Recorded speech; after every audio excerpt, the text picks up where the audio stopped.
Dudağımda sönen o son kelime sen, gözümden süzülen bir damla nem sen.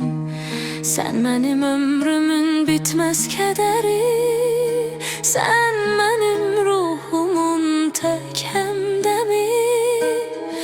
Yine gece düştü, hayalın geldi, sensiz bu dört divar üstüme geldi.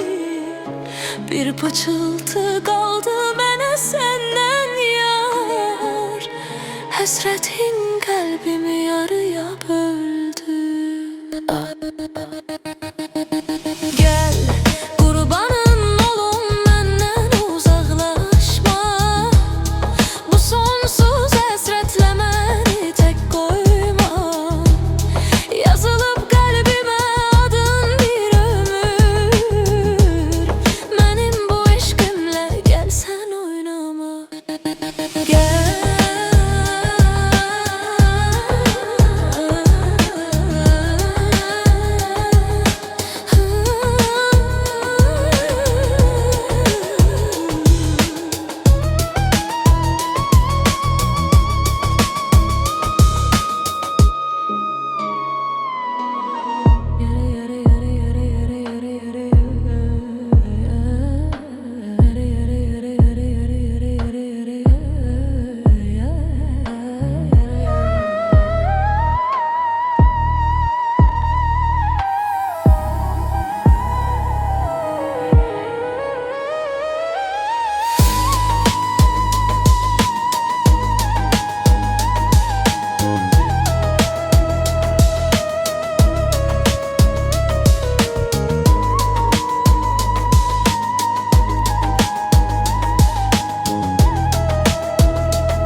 gözüm bitipti, dözümüm kalmayıp dözüm.